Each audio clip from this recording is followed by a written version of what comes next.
அன்புடன் பிரிசி. இன்றைக்கி ஒரு சுவாரஸ்யமான டாபிக்னு கூட சொல்லலாம்.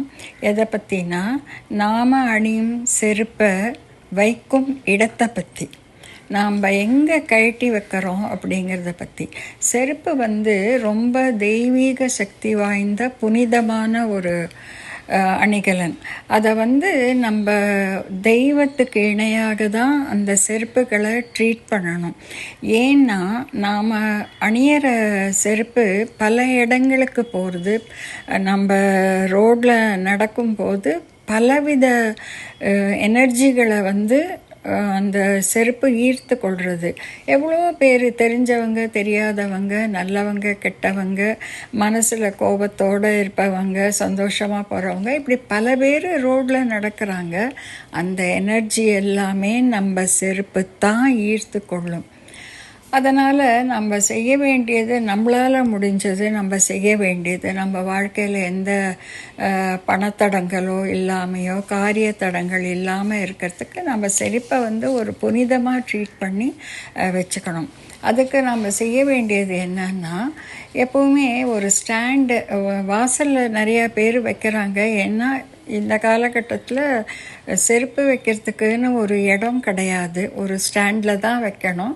அதுவும் மூடிய நிலையில் இருக்கிற ஸ்டாண்டாக வச்சா ரொம்ப நல்லது.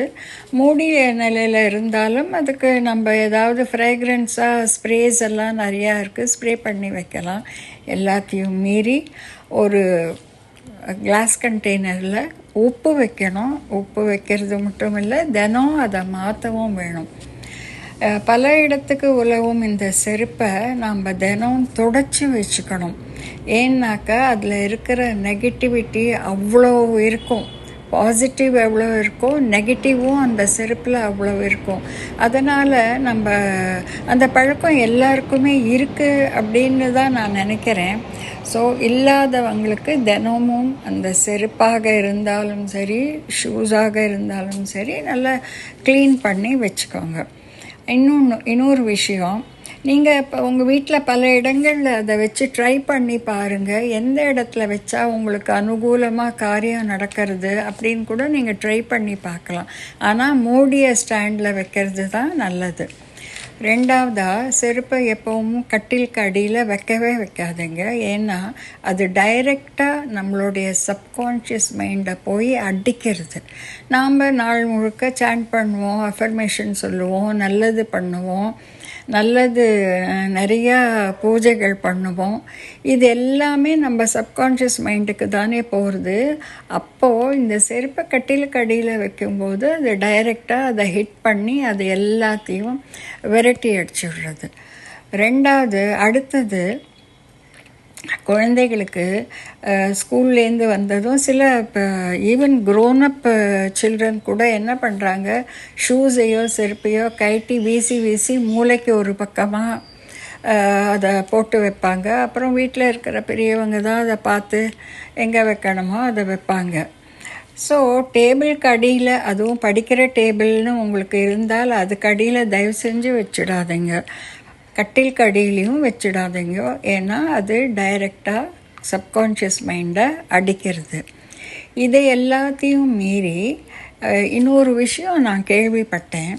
உப்பு, நம்ம எல்லாருக்குமே எல்லா விஷயமும் உப்பை பற்றி தெரியும். ஆனால் இந்த ஜெம் ஸ்டோன்ஸு அது கொஞ்சம் காஸ்ட்லியாக தான் இருக்கும். ஆனால் சிட்ரைன், குவார்ட்ஸ், பைரைட், இந்த 3 ஜெம்ஸையும் வாங்கி ஒரு கண்டெய்னர்லேயோ ஒரு பவுச்சிலையோ போட்டு செருப்பு ஸ்டாண்டில் வைக்கிறதுனால நிறையா நெகட்டிவ்ஸ் எல்லாம் விரட்டி அடிக்கப்படுறது, அந்த ஷூஸ்க்கெல்லாம் ஒரு கிளென்சிங் கிடைக்கிறது அப்படின்னுட்டு ஒரு ஸ்காலர் ஒருத்தர் சொல்கிறார். எனக்கு அந்த ஸ்காலர் சொல்கிற விஷயத்தை தான் நான் உங்களுக்கு சொல்கிறேனே தவிர, நான் இது வரைக்கும் அதை யூஸ் பண்ணினது கிடையாது. ஆனால் கட்டாயம் அதை நான் யூஸ் பண்ணுவேன். ஸ்டாண்ட் இல்லாதவங்க அட்லீஸ்ட் ஒரு மூடின பாக்ஸ்குள்ளேயாவது போட்டு வச்சுக்கோங்க. ஆக இப்படி செருப்பினால் பல நன்மைகளை நம்மளாவே வரவழைச்சிக்கலாம். செருப்பை புனிதமாக கருதணும். தேங்க்யூ ஃபார் வாட்சிங் த வீடியோ. இன்னொரு சுவாரஸ்யமான வீடியோவில் நான் உங்களை வந்து பார்க்குறேன். தேங்க்யூ.